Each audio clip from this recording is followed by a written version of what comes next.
किस विचार में खोई हो देवी? घट घट व्यापी अंतर्यामी महादेव भली भांति जानते हैं कि मैं किसके विषय में विचार कर रही हूँ। हम जानते हैं कि तुम सती अनुसुईया और उनके पुत्रों के विषय में सोच रही।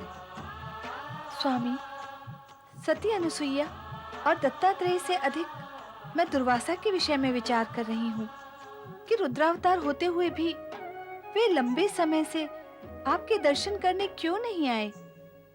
सुनो देवी, अपने उस उग्र स्वभावी रुद्रावतार से हम कभी यहाँ आने की अपेक्षा रखते भी नहीं। वे अपने ही धुन में खोए भ्रमण करते रहते हैं और जो भी उनसे उचित व्यवहार नहीं करता वो उनके कोप का भाजन बनकर उनसे श्राप का उपहार पाता है। श्राप तो दुख और पीड़ा का कारण होता है स्वामी, आप इसे उपहार क्यों कह रहे हैं? दुर्वासा का शाप उपहार ही होता है देवी। ठीक उसी प्रकार जिस प्रकार अस्वस्थ बालक के मुंह में डाली गई कटु औषधि माता का उपहार ही होता है। दुर्वासा का शाप तत्काल दुखदाई होते हुए भी शापित व्यक्ति के लिए अंत में कल्याणकारी ही सिद्ध होता है। इसीलिए तुम्हें दुर्वासा के शाप के विषय में अधिक चिंता करने की आवश्यकता नहीं है। आपने स्थिति स्पष्ट कर दी तो अब मैं निश्चिंत हो गई हूँ स्वामी।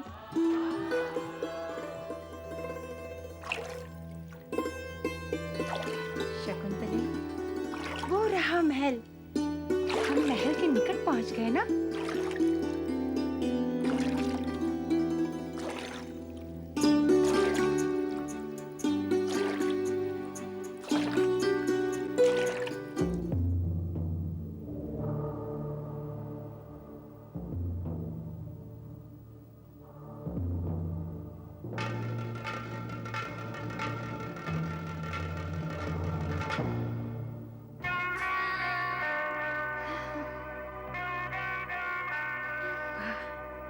अति सुंदर। ठहरो, कौन हो तुम? कहाँ चले जा रहे हो? हमें महाराज दुष्यंत से मिलने जाना है। क्यों मिलना है महाराज से? अति आवश्यक है हमारा उनसे मिलना। पर तुम हो कौन?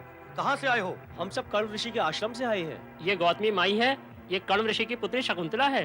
आप दोनों कण्व ऋषि के शिष्य हैं? हाँ, अब हम भीतर जाएं? नहीं, महाराज की आज्ञा के बिना महल में प्रवेश करना संभव नहीं है। कैसे प्राप्त होगी महाराज की आज्ञा? आप सभी यहीं प्रतीक्षा कीजिए, हम जाकर महाराज से निवेदन करते हैं। चलो।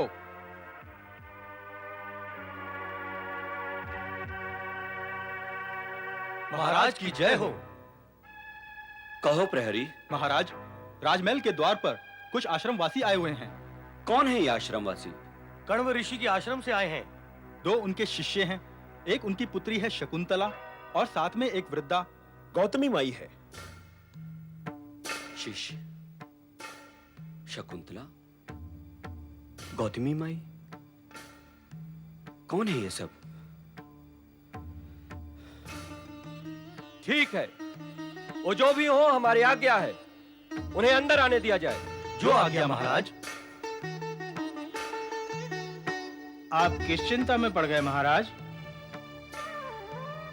सोचते हैं कि आश्रमवासी अचानक हमसे भेंट करने कैसे चले आए।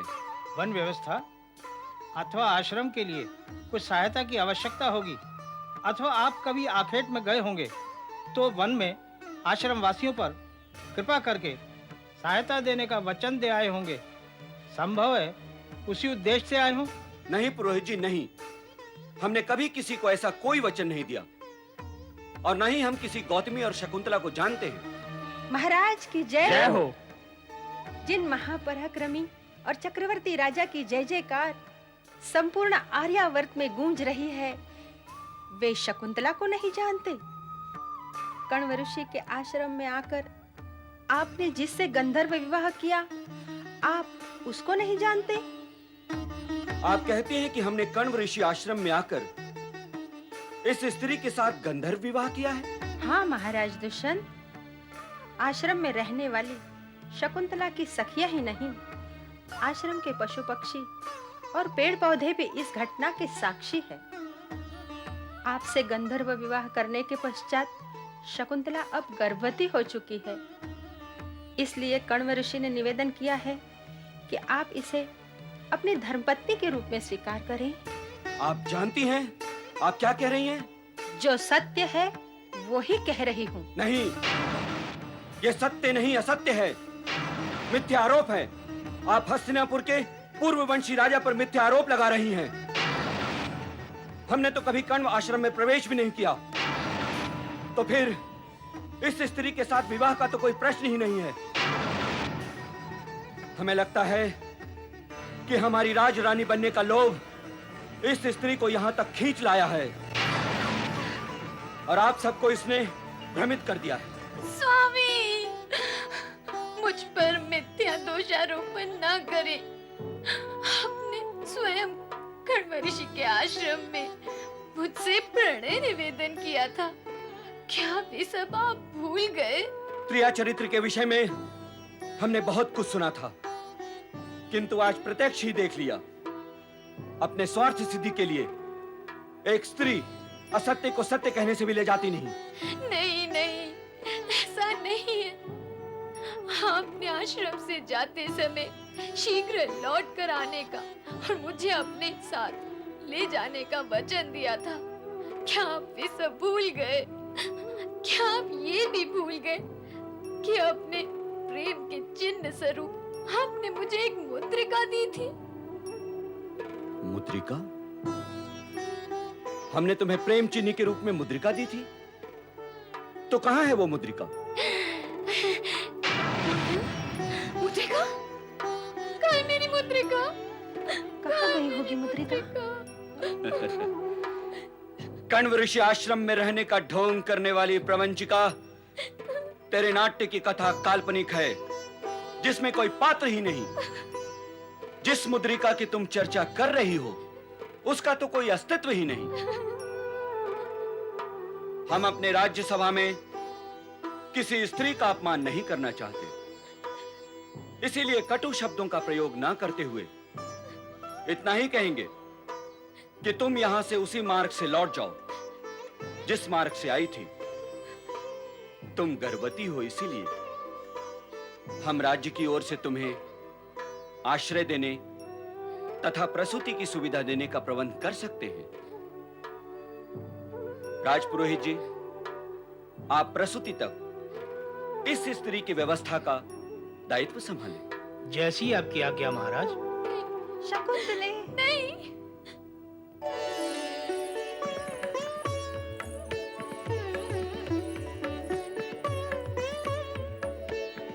दिव्यांगना मेनका की अनुपस्थिति हो तो ये स्वर्गलोक सूना सूना लगता है। क्यों देवी शची? हाँ, और आज मेनका की उपस्थिति से ऐसा लगता है कि स्वर्ग में हर्षोल्लास का वातावरण जाग उठा है। नारायण नारायण। देवर्षि, देवर्षि आप? चकित होने की कोई आवश्यकता नहीं है देवराज। मैं स्वर्गलोक में आया अवश्य हूं, किंतु आपके पास नहीं। अर्थात? मैं कठोर और पाषाण हृदय माता के पास आया हूं, उसकी सोई हुई चेतना जगाने के लिए। देवर्षि, आपका आशय अभी भी स्पष्ट नहीं है। हो जाएगा देवराज, आप धैर्य रखें। दिव्यांगना अनश्वर मेनका, मैं तुमसे प्रश्न कर रहा हूं। जब तुम पृथ्वी पर गई थी तो अपनी अनश्वरता से उत्पन्न नश्वर चिन्ह वहां क्यों छोड़कर आ गई? मातृत्व जो संपूर्ण जगत में अमृत का सार है, उसे अपमानित करने का अपराध क्यों कर डाला तुमने? तुम्हारा मानस यदि मातृत्व के भार को नहीं उठा सकता था, तो फिर उसे स्पर्श करने की आवश्यकता भी क्या थी मेनका? मातृत्व और वत्सलता को यदि तुम्हारी चेतना कक्ष में प्रवेश वर्जित था, तो फिर पृथ्वी पर जाकर भोग की प्रवृत्ति को जागृत करने का कष्ट क्यों किया तुमने? यदि तुम्हें धरती से ऊपर ही रहना था और धरती की भांति जन्म देकर अपनी ही उत्पत्ति को अपने ही वक्ष से लगाने में यदि तुम्हें संकोच था मेनका, तो फिर तुमने जन्म ही क्यों दिया उस मानव शरीर को जो तुम्हारे दोष, निर्दोष होकर भी श्राप की पीड़ा की भांति भुगत रही है। मेनका, तुमने अपने जीवन और यौन को अक्षय रखने के प्रयत्न में अपनी ही पुत्री को क्षय के अंधकार में खाई में क्यों ढकेल दिया? बताओ मेनका, तुम्हारे पास क्या इसका कोई उत्तर है? मेरी विवशता को समझिए देवर्षि। एक बार स्वर्ग लोक लौट आने के पश्चात मैं अपनी विगत भूलों को भूल जाना चाहती हूँ। पृथ्वी लोक और पृथ्वीवासियों से अब मेरा कोई संबंध नहीं। नारायण नारायण। स्थान और लोक के परिवर्तन हो जाने से मेनका, लोक भावना, माता और पुत्र के संबंध में कोई परिवर्तन नहीं आता। यदि ऐसा होता तो जगत से माता, ममता और महानता ये तीनों समाप्त ही हो जाते। कौन बतलाएगा कि क्या दोष था उस निर्दोष शकुंतला का? तुम तो चली आई उसे धरती पर छोड़कर, किंतु तुम्हारे जाते ही दुर्भाग्य के क्रूर पंजों ने उसे अपने पाश में दबोच लिया। नवजात शिशु हिंसक पशुओं के बीच घनघोर वन में नितांत अकेला मातृत्व की आशा में अपने हाथ पांव फेंकता, रो रो कर करुणा का कल्पांत करता रहा। कल्याण करे विधाता उस कण्व ऋषि का, जिन्होंने समय पर वहां पहुंचकर उस नवजात बालिका को शरण दी। तत्पश्चात उसे अपने आश्रम में ले जाकर अपनी पुत्री की भांति उसका लालन पालन किया। सयानी हुई तो राजा दुष्यंत वहां पहुंचे, उस पर मोहित होकर अपने प्रेम का निवेदन करने गंधर्व विवाह भी कर डाला। राजा दुष्यंत तो चले गए, परंतु उनके जाने के पश्चात उनकी मधुर स्मृतियों में खोई शकुंतला की झोली में आ गिरा ऋषि दुर्वासा का श्राप।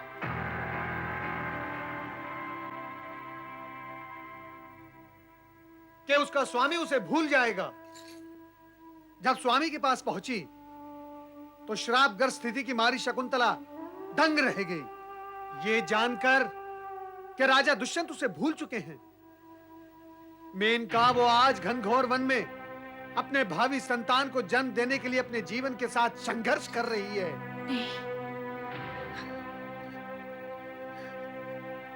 शकुंतले!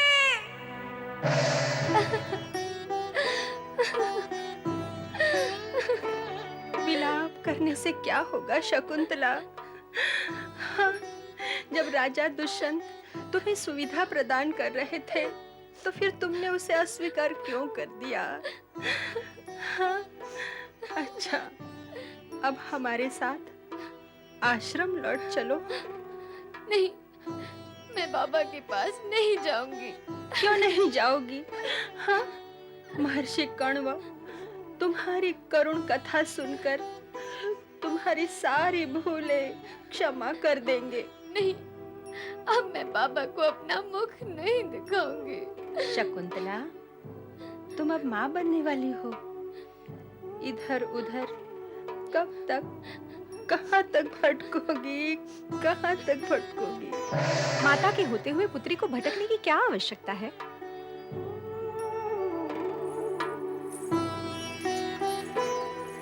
चलो शकुंतला मेरे साथ, मैं तुम्हें सुरक्षित स्थान पर पहुंचाने आई हूँ। मैं अपनी भूल का प्रायश्चित करने आई हूँ पुत्री। चलो मेरे साथ, मैं तुम्हारी माता हूँ, मेनका।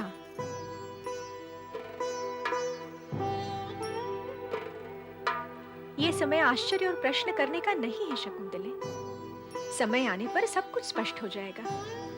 तुम चलो मेरे साथ पुत्री।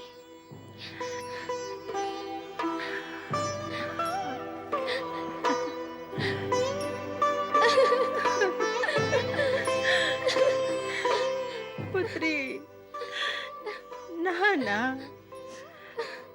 महाराजा दुष्यंत के आश्रय में जाना तुझे स्वीकार नहीं था। बाबा के आश्रम में आना भी स्वीकार नहीं है। अब तो तेरा हित इसी में है कि तू अपने माँ के साथ लौट जा बेटा। बाबा को जाकर कहना कि उनके आशीर्वाद से जब मैं इस संकट से मुक्त हो जाऊंगी तब उनके मैं आश्रम में अवश्य दर्शन करने आऊंगी।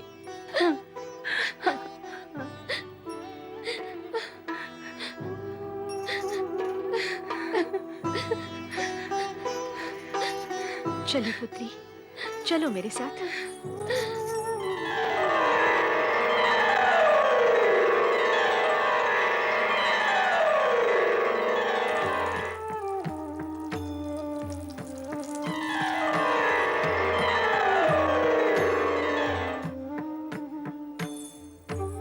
ऋषिवर मरीच जी, मैं आपके शरण में आई हूँ। स्वर्गलोक और देवराज इंद्र को छोड़कर ऋषि की शरण में? हाँ ऋषिवर, अपनी पुत्री शकुंतला के लिए। ये विपदा की मारी है तथा गर्भवती भी है। इसके पति महाराज दुष्यंत ने इसके साथ अन्याय किया है, अथवा ये कहें कि दुर्भाग्य प्रबल है।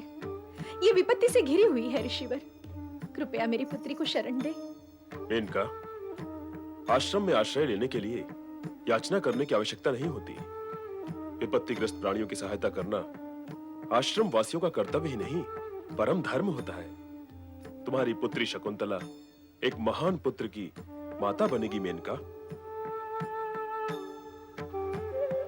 मेनका, उस महान पुत्र के आगमन के साथ ही इसकी सारी विपदाओं का अंत हो जाएगा।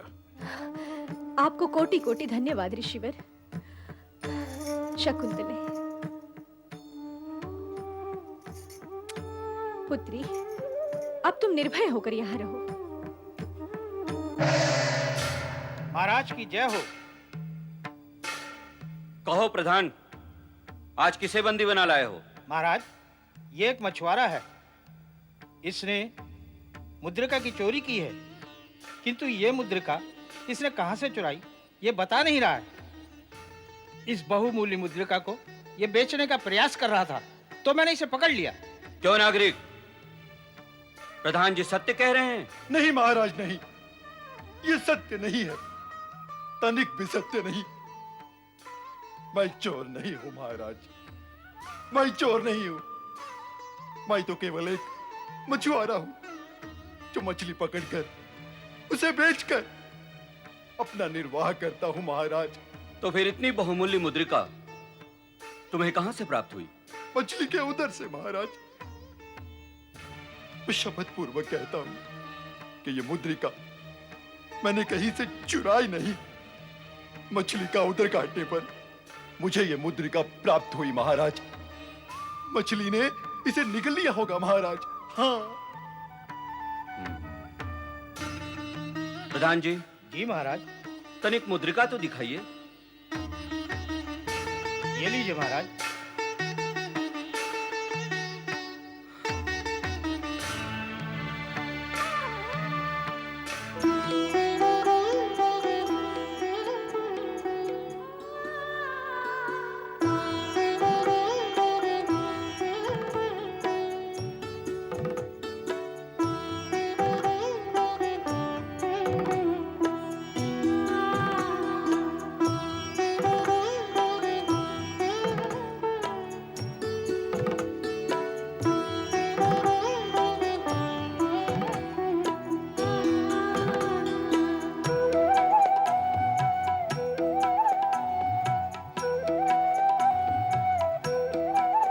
शकुंतले, हमने अनर्थ कर दिया, महाअनर्थ हो गया हमसे। निर्दोष और गर्भवती शकुंतले को तिरस्कृत करने का महापाप हुआ है हमसे, महापाप हुआ है हमसे, महापाप हुआ है हमसे। सैनिकों, शीघ्र ही कण्व ऋषि आश्रम जाओ और शकुंतले को आदर पूर्वक यहां ले आओ। जी महाराज। महाराज, इसके लिए क्या आज्ञा है? यह निर्दोष है, इसने चोरी नहीं की, इसने तो हम पर उपकार किया है। इसने तो शकुंतले की स्मृति को लौटाने में हमारी सहायता की है। प्रधान जी। जी महाराज।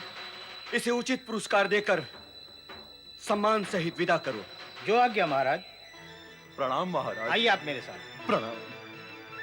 शकुंतले,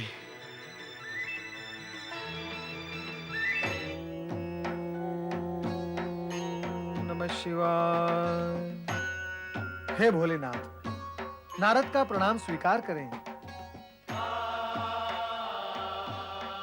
नारद, वर्षों पश्चात तुम्हें कैलाश में देखकर हमें हर्ष भी हो रहा है और आश्चर्य भी। प्रभु, मैं तो आपके अनेक बार दर्शन करके लौट गया, परंतु आपकी ये दीर्घ समाधि समाप्ति नहीं होती। आज आपकी कृपा दृष्टि प्राप्त हुई है। तुम्हारे मन में उभर रहे प्रश्न को हम समझ रहे हैं नारद। तुम्हारे मन में मेनका और विश्वामित्र की पुत्री शकुंतला के प्रति जिज्ञासा उत्पन्न हो रही है। हाँ प्रभु, शकुंतला को दुर्वासा के श्राप से मुक्ति कब प्राप्त होगी? शकुंतला के विरह व्यथा का शीघ्र ही अंत होगा नारद। उसका पुत्र कुमार अवस्था प्राप्त कर चुका है। अब जैसे ही हस्तिनापुर नरेश, दुष्यंत, देवअसुर संग्राम से विजय होकर लौटेंगे, तभी शकुंतला के सौभाग्य का सूर्य उदित होगा। नारायण नारायण। हे भोलेनाथ, धन्य है आप और आपकी लीला धन्य है।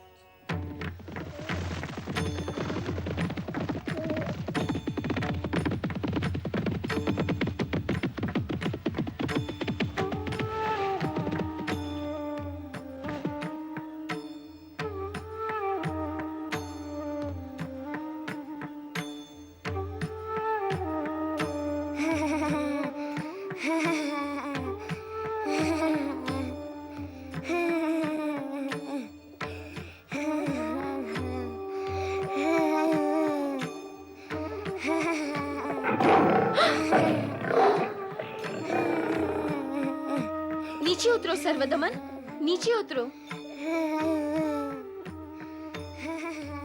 मानो हमारी बात सर्वदमन, मानो। ये हिंसक प्राणी है। नीचे आ जाओ सर्वदमन, मानो हमारी बात। इसके साथी सिंह आ गए तो आक्रमण कर देंगे, आक्रमण। क्यों तुम दोनों इतना शांत हो रहे हो? मैं शांत हूँ और मेरा वनराज भी तो शांत खड़ा है। हिंसक प्राणी की शांति थोड़ी देर के लिए होती है। तुम इधर आ जाओ इधर। नहीं, यहाँ वनराज पर बैठने में अधिक आनंद आ रहा है, पर तुम बाधा क्यों डाल रही हो? सर्वदमन, समझने का प्रयत्न करो। नहीं नहीं नहीं नहीं नहीं नहीं नहीं। कौन है ये प्रतापी बालक? सर्वदमन है ये, देवी शकुंतला का पुत्र। हाँ? सर्वदमन, कहाँ हो पुत्र? माँ, कहाँ हो? माँ।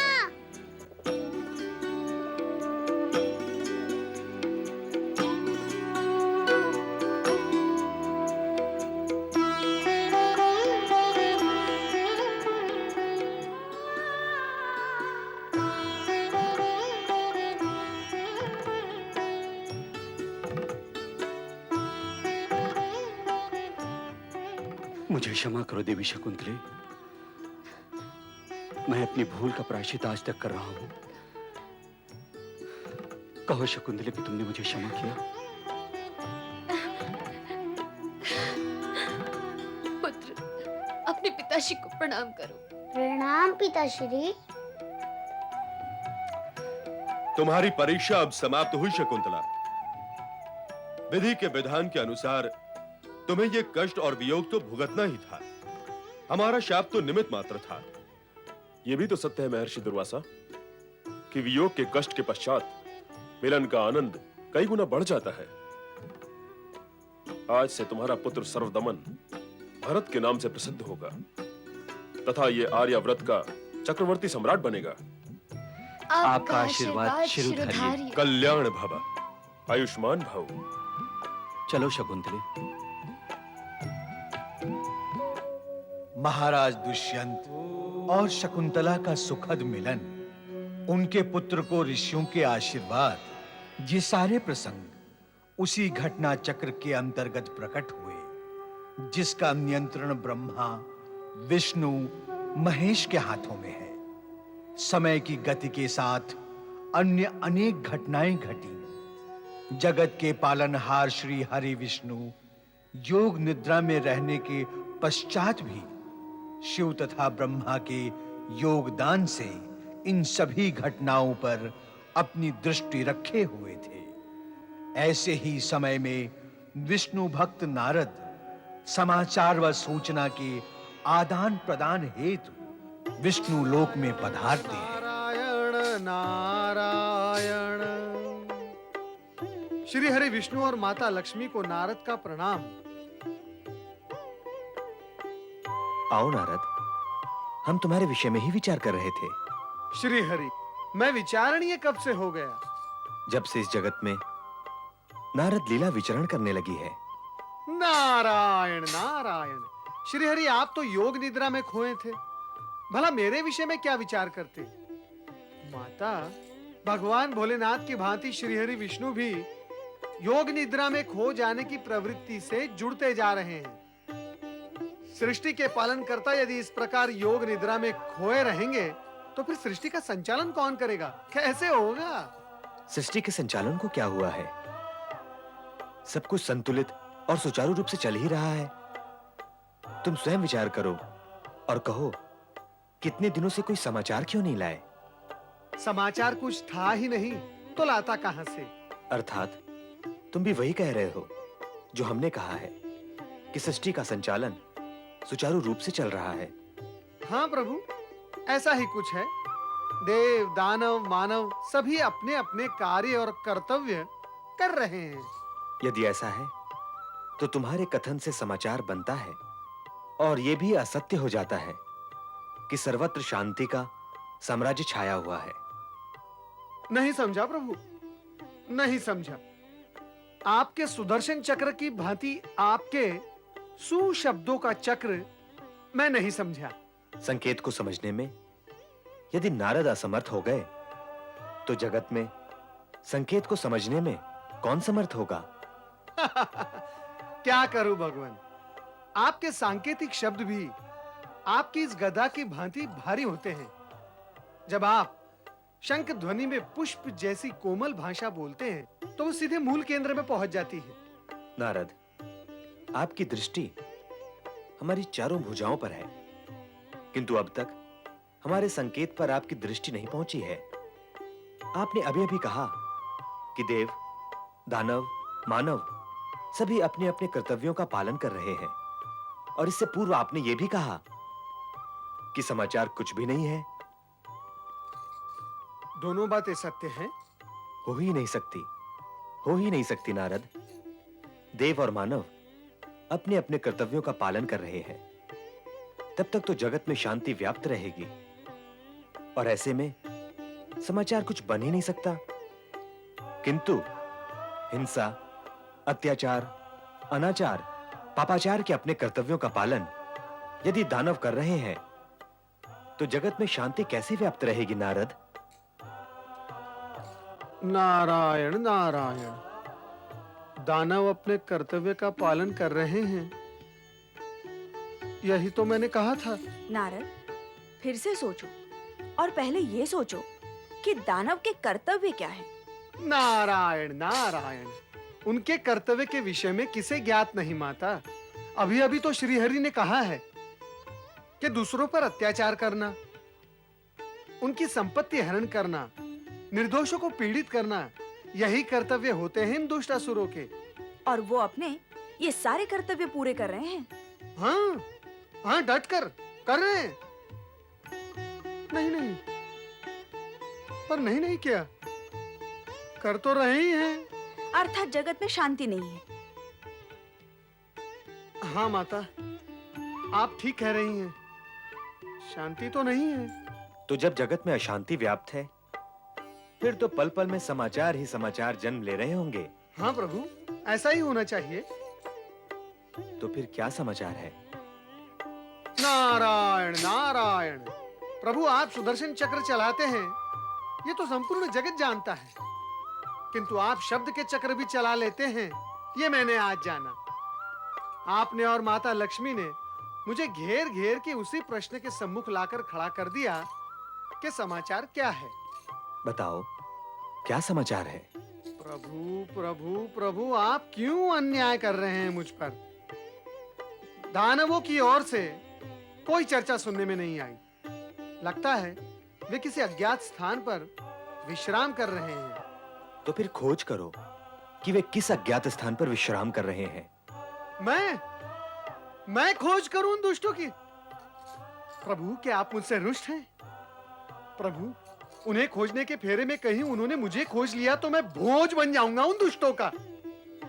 प्रभु, मुझसे कोई अपराध हो गया है क्या? आप क्यों मुझे इतना कठोर कार्य सौंप रहे हैं? प्रभु, वैसे भी आपको तो उनका वो अज्ञात स्थान ज्ञात है ही, फिर आप ही बता दे कि वो है कहाँ। नहीं नारद, तुम खोजो अथवा ना खोजो, हम तुम्हें नहीं बताएंगे। फिर कैसे ज्ञात होगा कि वे कहाँ हैं और क्या कर रहे हैं? तुम्हें यह ज्ञात अवश्य होगा, कारण उनकी ये शांति क्षणिक है। वे उत्पात अवश्य करेंगे। समय की प्रतीक्षा करो। प्रभु ने मुझसे कहा था, इस बार जैसे ही वो समाधि समाप्त करें, मैं उनके लिए नूतन चिता भस्म लेकर आऊं। पर लाऊं कैसे? समाधि भंग हो तब लाऊं। समाधि भंग होने पर कहाँ से लाओगे चिता भस्म? शमशान से लाऊंगा माता। समाधि भंग होने पर यदि तुम भस्म लेने गए तो समय अधिक लगेगा। विलंब होने से भोलेनाथ अप्रसन्न भी हो सकते हैं। तो फिर मैं क्या करूं माता? तुरंत जाकर चिता भस्म ले आओ। भोलेनाथ की आज्ञा का पालन होना ही चाहिए। तुम्हें तो ध्यान ही होगा कि आज वही तिथि है जब महाकालेश्वर ज्योतिर्लिंग की स्थापना हुई थी और भोलेनाथ ने पहली बार शरीर पर चिता भस्म लगाई थी। अब तुम शीघ्र जाओ, विलंब ना करो। जैसी आपकी आज्ञा।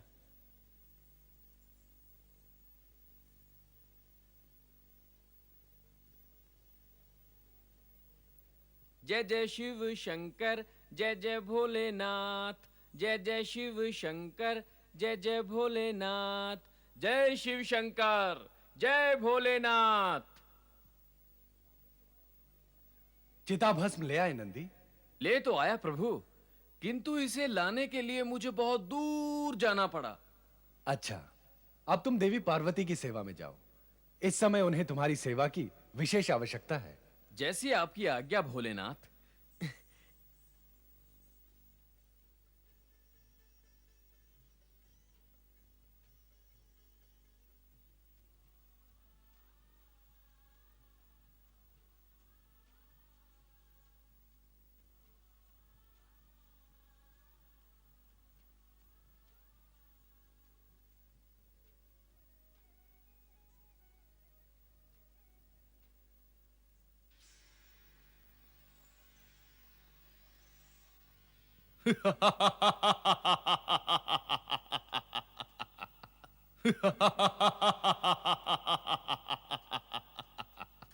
इस सेवक के लिए क्या आज्ञा है स्वामी परमेश्वर?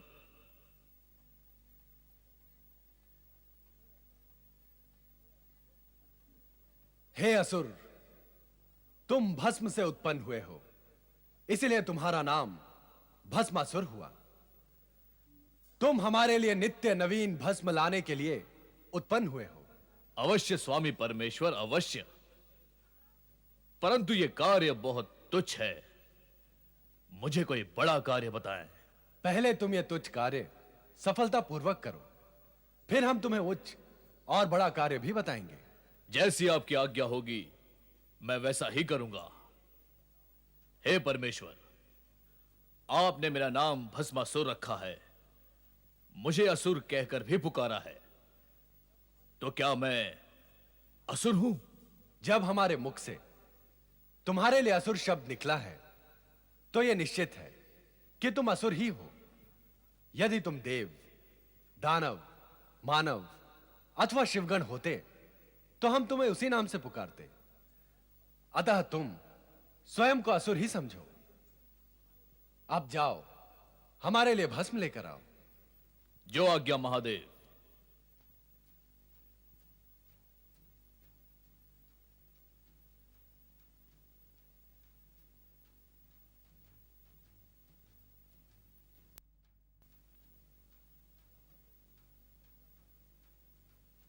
यहां तो दूर दूर तक कहीं भी शमशान भूमि दिखाई नहीं देती। मुझे परमेश्वर के लिए चिताभस्म कहां से प्राप्त होगी? चलो कहीं और देखता हूं।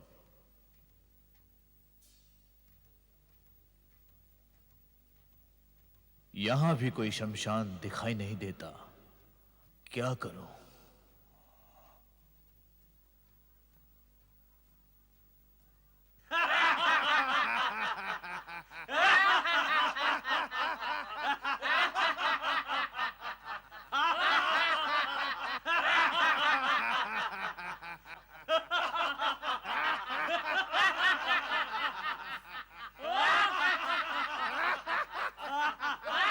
अरे सुनो, यहां आसपास कहीं कोई शमशान भूमि है? शमशान? वहां क्या करोगे? मुझे चिता भस्म चाहिए। चिताभस्म? कौन हो तुम? चिताभस्म क्यों चाहते हो? क्या करोगे चिता भस्म का? मैं भस्मासुर हूं। मुझे मेरे स्वामी शिव के लिए चिता भस्म चाहिए, वही खोज रहा हूं। तो तुम असुर हो? तो तुम हमारी जाति के हो? हाँ हाँ, जब मैं असुर हूं, तुम असुर हो, तो मैं तुम्हारी जाति का हुआ ना। पर इससे किसी को क्या लाभ होगा? लाभ? कैसा लाभ? भैया भस्मासुर, हम हैं तो एक ही जाति के, किंतु इस समय हम घोर संकट में हैं। हमारी दशा अत्यंत शोचनीय है। कष्ट में जीवन बीत रहा है। कष्ट? क्यों है कष्ट? यज्ञ और हवन करने वालों की शक्तियां बढ़ रही हैं ना।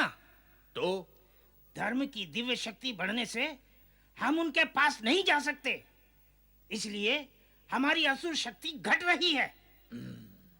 देवताओं, ऋषि मुनियों और मानवों का धर्म और नीति के प्रति इतना अधिक लगाव हो गया है कि उनकी शक्ति के सामने हमारा छल, कपट, हिंसा, क्रोध सभी कुछ व्यर्थ हो गया है।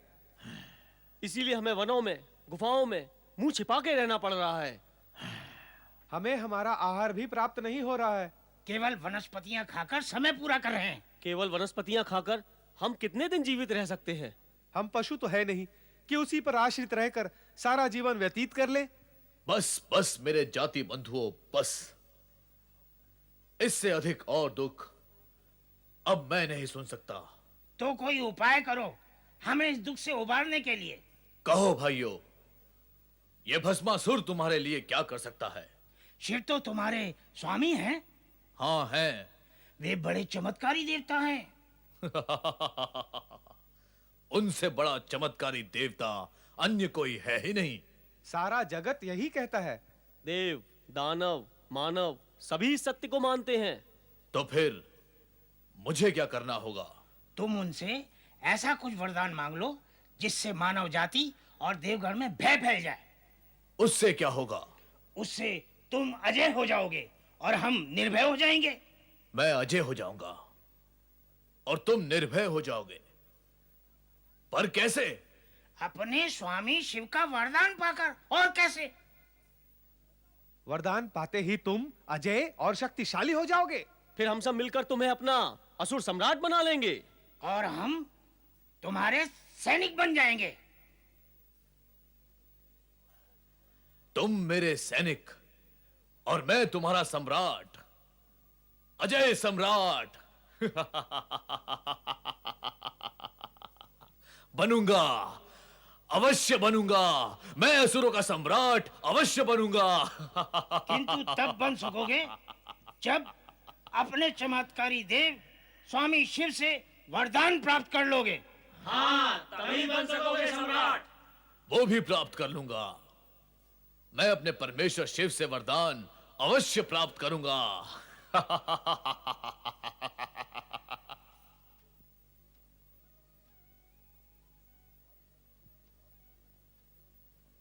स्वामी परमेश्वर को सेवक भस्मासुर प्रणाम करता है। आओ भस्मासुर, भस्म ले आए। आज भस्म नहीं मिली स्वामी परमेश्वर। क्यों? स्वामी परमेश्वर, इस जगत में मनुष्य व असुरों की आयु बढ़ती जा रही है, बढ़ती ही जा रही है। मैं चारों दिशाओं में ढूंढ ढूंढ कर थक गया, परंतु मुझे कहीं भी कोई नई चिता नहीं मिली जहां से मैं भस्म प्राप्त कर सकता। सारे शमशान सूने पड़े हैं। लगता है मृत्यु अपना कार्य नहीं कर रही, इसीलिए प्राणियों ने भी मरना बंद कर दिया है। अब चिंता तो यह है परमेश्वर कि मैं आपकी आज्ञा का पालन कैसे करूं। जितने जन्म होते हैं उतने ही मरण भी होते हैं। जन्म मरण प्रकृति का अटूट नियम है, इसलिए तुम्हें चिंता करने की आवश्यकता नहीं है। ढूंढने पर कहीं ना कहीं तुम्हें चिताभस्म अवश्य मिल जाएगी। मैं सारे जगत का चक्कर लगाकर लौटा हूं स्वामी परमेश्वर। भविष्य में भी कोई चिता जलने या उसकी भस्म मिलने की कोई संभावना नहीं है। यदि आप मेरी एक प्रार्थना स्वीकार करें तो भस्म मिलने का उपाय हो सकता है। कैसी प्रार्थना? आप मुझे वरदान दे कि मैं जिस किसी के भी सर पर हाथ रख दूं वो भस्म हो जाए। इससे क्या होगा भस्मासुर? एक तो इससे भस्म की प्राप्ति होगी परमेश्वर, दूसरे वे वृद्ध जो व्यर्थ ही इस धरती पर भार है, मृत्यु को प्राप्त नहीं हो रहे हैं, वे वृद्धावस्था की पीड़ा से मुक्त हो जाएंगे। मुझे वरदान दीजिए परमेश्वर। तथास्तु। अब तुम जिस प्राणी के सर पर हाथ रख दोगे वो भस्म का ढेर हो जाएगा, परंतु ध्यान रहे मृत्यु के समीप पहुंचे और वृद्धावस्था के कष्टों से मुक्त करने के लिए ही तुम प्राणियों पर इसका उपयोग करोगे। निर्दोष प्राणियों पर इसका उपयोग नहीं करना। कदापि नहीं परमेश्वर, कदापि नहीं। आप तो आशुतोष हैं, सभी की आशा को संतुष्ट करते हैं। मुझे तो आशा भी नहीं थी कि आप मेरी प्रार्थना को सुनकर इतने शीघ्र वरदान भी दे देंगे। अब मैं कैलाश पर्वत पर चिताभस्म का ढेर लगा दूंगा। आपकी जय हो परमेश्वर, आपकी जय हो।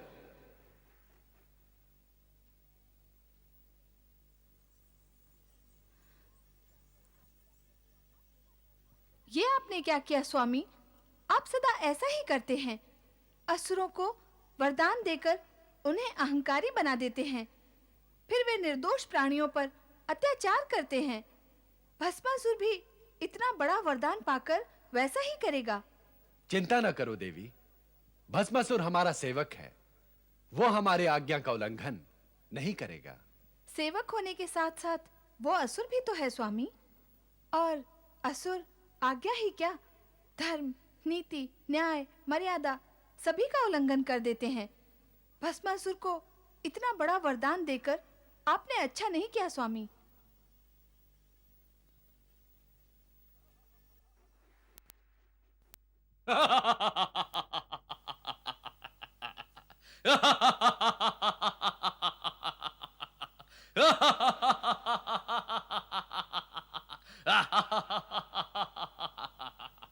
ले आए चमत्कारी देवता शिव से वरदान।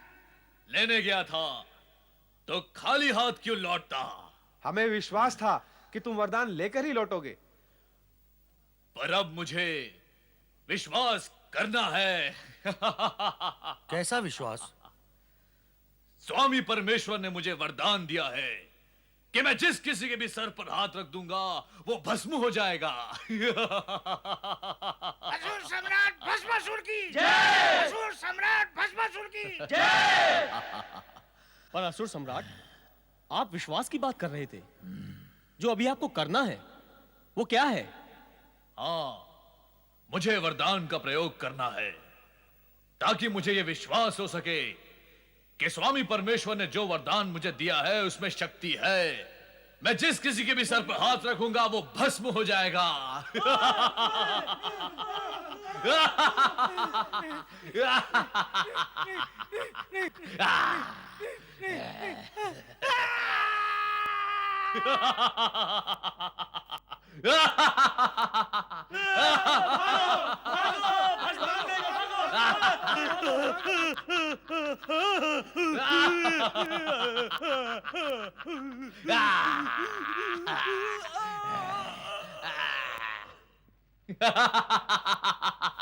असुर सम्राट, ये आप क्या कर रहे हो? प्रयोग कर रहा हूं। अरे प्रयोग कोई अपनों पर किया जाता है, प्रयोग तो दूसरों पर किया जाता है।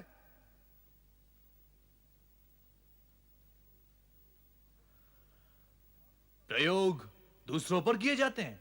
और नहीं तो क्या, तुम असुर होकर अपने ही असुर भाइयों को भस्म कर रहे हो।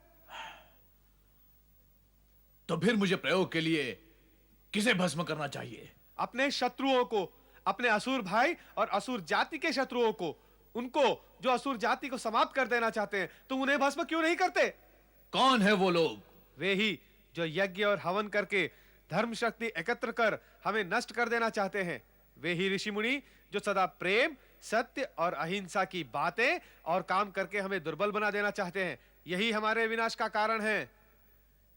ऐसा है क्या? ऐसा ही है। वैसा होता तो हम ऐसी बात ही क्यों करते? तुम्हें अपने वरदान का सही उपयोग करके अपने असुर भाइयों को शक्तिशाली बनाकर असुर साम्राज्य की स्थापना करनी चाहिए। ऐसा ही होगा। मैं तीनों लोकों में असुरों के शत्रु ऋषि मुनियों को नष्ट करके असुरों का साम्राज्य स्थापित करूंगा। या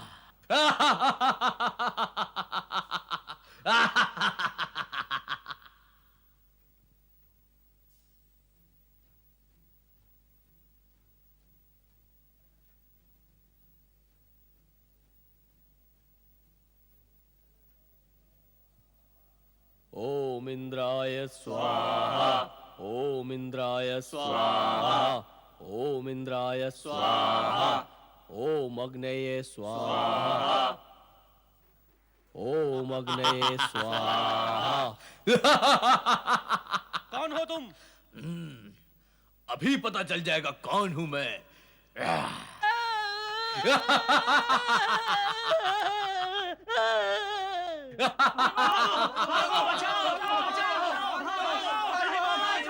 सर्वाभरण भूषिताय स्वाहा, सर्वाभरण भूषिताय स्वाहा, सर्वाभरण भूषिताय स्वाहा, सर्वाभरण भूषिताय स्वाहा।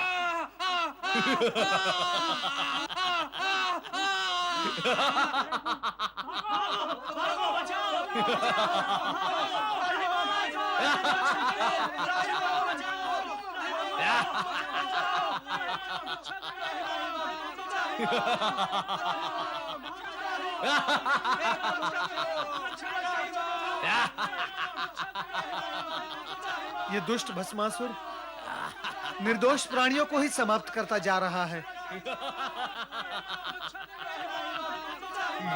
ये भी तो मुनि है, इसे भी भस्म करता हूँ। अरे दी, ये क्या कर रहे हो भस्मासुर? मुझे भस्म करके तुम्हें क्या मिलेगा?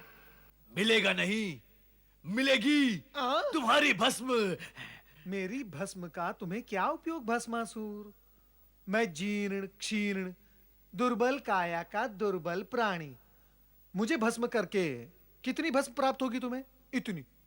सुनो, वही करते रहो जो कर रहे थे। क्या क्या करता रहूं? वही राक्षसों को भस्म करने का कार्य। मोटे मुटल्ले हट्टे कट्टे होते हैं ये राक्षस। उन्हें भस्म करो, चारों ओर भस्म ही भस्म हो जाएगी। अरे नारद, क्या तू मुझे मूर्ख समझता है? नहीं नहीं, जब तक तुम्हारे सम्मुख खड़ा हूं तब तक तुम्हें मूर्ख कैसे समझ सकता हूं?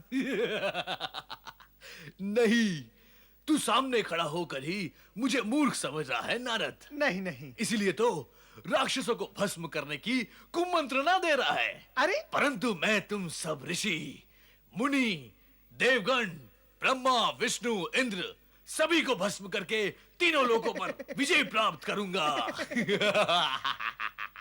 परंतु उससे पूर्व मैं सर्वप्रथम तुझे ही भस्म कर दूंगा। अरे भस्मासुर, सर्वप्रथम त्रिलोक पर तो विजय प्राप्त कर लो, फिर नारायण नारायण।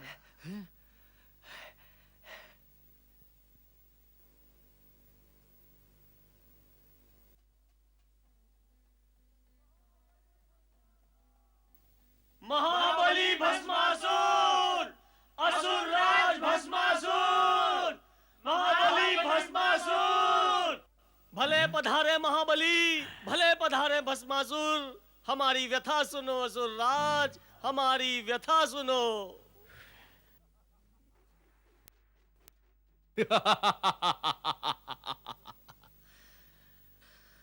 असुर भाइयों, मैंने अपने भस्मक वरदान का प्रयोग करके तीनों लोकों में आतंक ही आतंक मचा दिया है।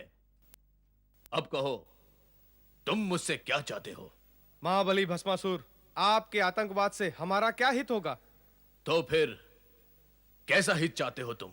सारी असुर जाति का हित चाहते हैं हम। देखते नहीं, देवताओं के भय से हम वन में किस प्रकार छुपे हुए हैं। असुर सम्राट भस्मासुर की जय। असुर सम्राट भस्मासुर की जय। असुर सम्राट, ये वस्त्र उपहार के रूप में है। और ये है असुर सम्राट की तलवार।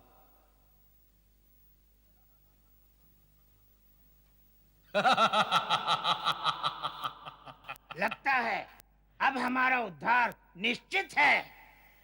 यदि ऐसा है तो मैं अपने असुर भाइयों के हित और उद्धार के लिए क्या कर सकता हूं?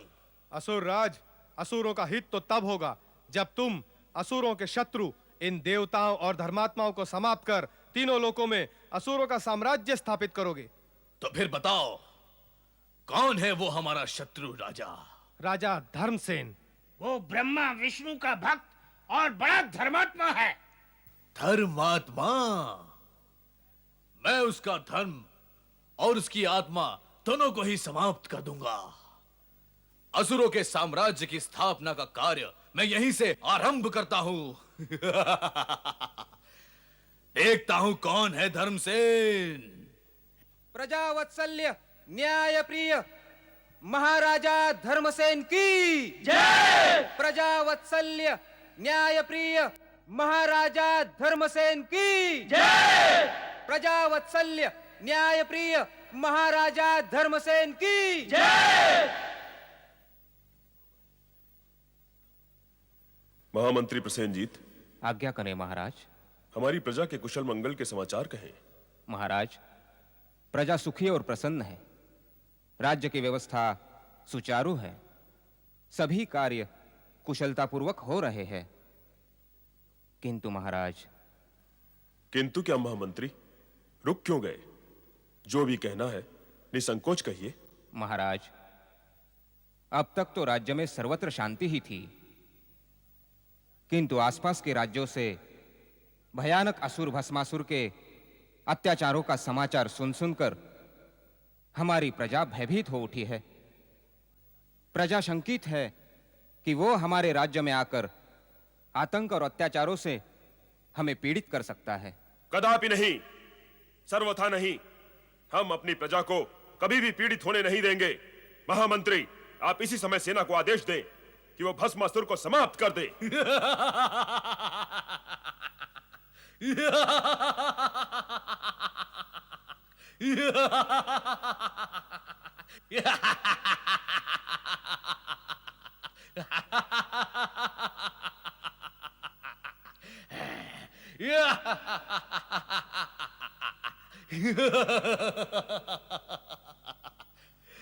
भस्मासुर को समाप्त करने का विचार हो रहा है। राजा धर्मसेन, क्या ये नहीं जानता कि अब तेरे समाप्त होने का समय समीप आ पहुंचा है? सेनापति, इस दुष्ट को समाप्त कर दो।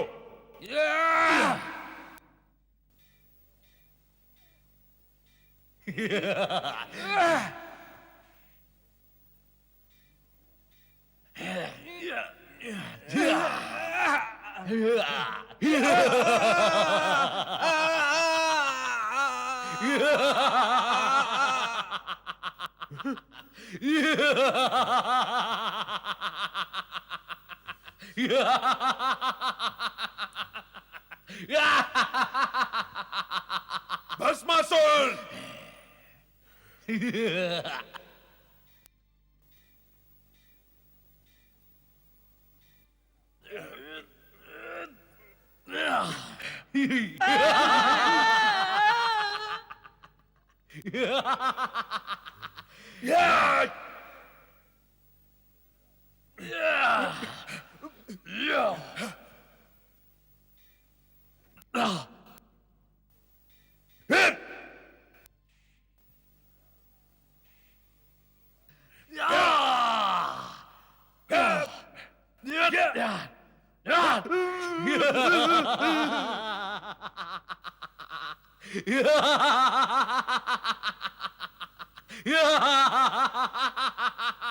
भस्मासुर! भस्मासुर!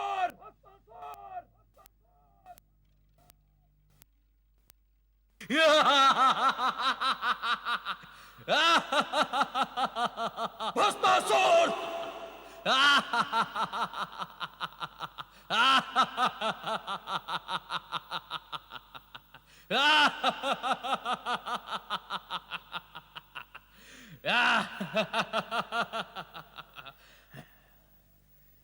मुझे समाप्त करने का विचार करने वाला राजा धर्मसेन स्वयं समाप्त हो गया और इस राज्य में असुरों का अधिकार स्थापित हो गया।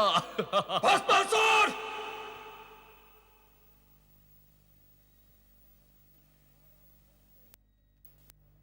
महाराज धर्मसेन के पुत्र विषसेन के होते हुए एक असुर इस राज्य के सिंहासन पर कदापि नहीं बैठ सकता। मैं यहां असुरों का राज्य कदापि स्थापित नहीं होने दूंगा।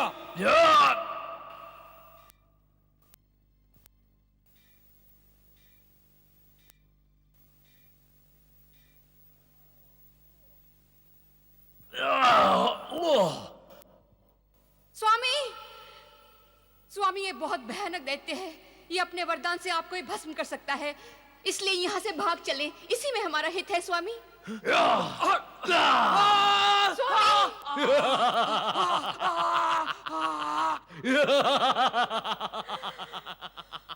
स्वामी, स्वामी,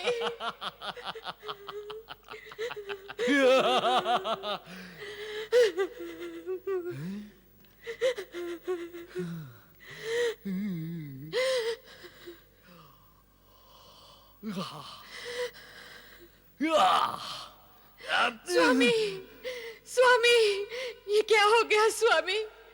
ये क्या हो गया? मैं तो आपको सावधान करने आई थी, किंतु आप असावधान हो गए। इस दुष्ट का कुचक्र चल ही गया स्वामी। इसने आपके प्राण हर ही लिए। अब मैं आपके बिना कैसे जीवित रहूंगी? कैसे?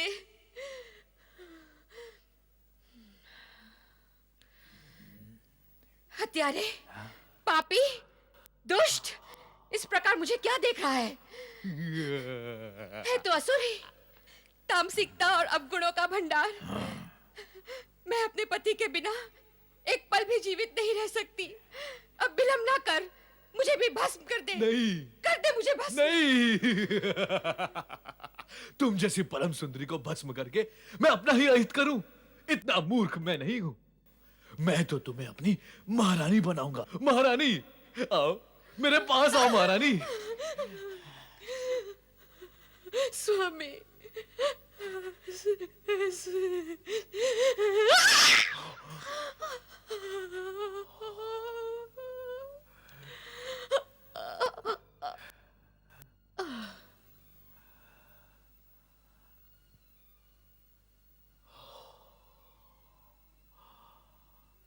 महाबली भस्मासुर की जय। महाबली भस्मासुर की जय। महाबली भस्मासुर की जय। महाबली असुर राज की जय। महाबली असुर राज की जय। महाबली असुर राज की जय। महाबली असुर राज की जय।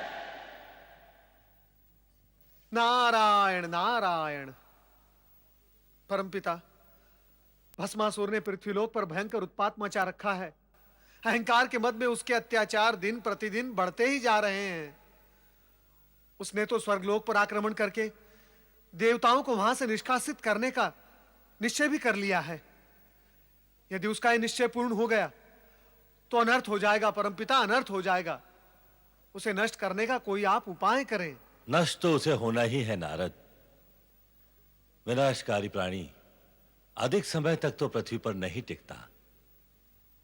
दुविधा तो यह है कि उसे भगवान शिव शंकर का वरदान प्राप्त है, इसी से वो उन्मत्त हो गया है।